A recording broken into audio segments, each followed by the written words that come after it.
How should I explain Brave-a-thon? Brave-a-thon is the big event that we hold in the spring. The Brave-a-thon, it's a long story of old. Trying to figure out how to word the 15-hour thing. Where it's 15 hours. 15 hours. 15 hours? 15 hours of live broadcasting. Of 15 local bands. 15-hour marathon of live music. Local bands come in and actually perform for us, and it's basically a giant collaboration between TV and radio. Well, it's kind of like a mix and mingle of everybody. So we have the bands come on and do a little set. They do an interview after that, so they get to promote themselves, they get to promote the radio station, raise some money, which is always nice. And it's really great to see all the different bands. I always love supporting local music, and that's a big thing that we do at Brave New Radio. I'm actually not sure exactly how it started. I'm assuming it was the brainchild of Rob Quick. Actually, it goes back to like 2007, and we just decided to put out Brave New Radio.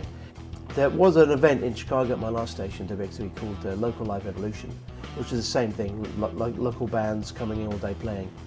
And I said, we've got to have something like that. We should do something like that, but obviously we can't call it Local Live Evolution.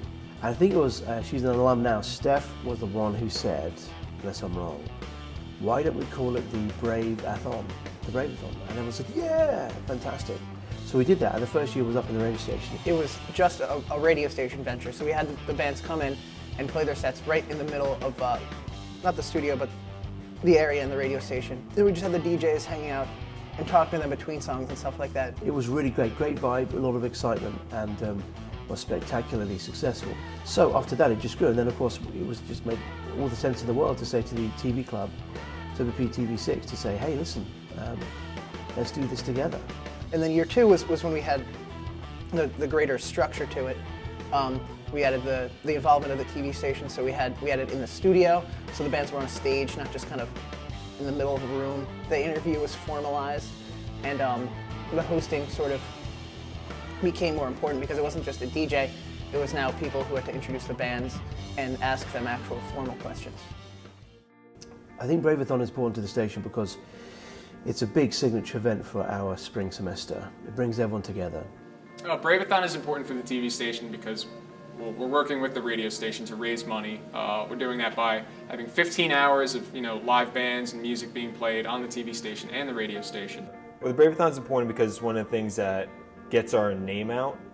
I remember we do the Bravery in Radio Award is a big part of the Brave-a-thon, where we give it to one pioneer in radio, someone who's done great things in the past or is currently doing great things. The Brave-a-thon is important because as a local station, we need to help our local bands. We kind of have to work with each other. I feel like as a station, our name is Brave New Radio, and if we're just playing top 40 or whatever, we're not really living up to that title. We need to get down. We need to be brave and help these bands that no one knows about but are really, really good. The most challenging thing about Brave-a-thon is probably going to be handling all the live feeds in between the radio station and the TV station, obviously. With the TV station, you'll actually get to see the bands perform live, and live shoots like that actually take a lot of manpower, a lot of work, a lot of people running around getting crazy, and that's probably going to be the most difficult part. And I think it's brilliant. I think it's great. It's wonderfully exhausting in a way. It is tiring and exhausting, but at the end of the day, there's a great feeling that we did something really important, and we pulled it off. It's 15 hours and every band gets an hour. It's like a half hour or 40 minutes. They have to go on, and we gotta quickly take the stuff out off the stage, get them on, get the new bands on in time before we go live, since we're live. So we have to make sure we're on time, and that's probably the most challenging part. 15 hours sounds like a long time. That sounds like a lot of time. And people are talking about bands, and so it seems like there are a lot of moving parts. And so I'm not so much worried about it. I'm looking forward to seeing how this all fits together, because somehow they always find a way. And also, it's good that the TV station and the radio station can come and work so closely together and get something really important done. And it's important to the university because it shows that we are producing something that's very, very professional. A simulcast, the audio as well as obviously the television show. I think the Brave-a-thon kind of summarizes what we do as a radio station. I mean, it's kind of like every department working together, trying to put together one goal. And generally just have a great time. I've been to all 3 of the Brave-a-thons we've had, and they've all been really cool.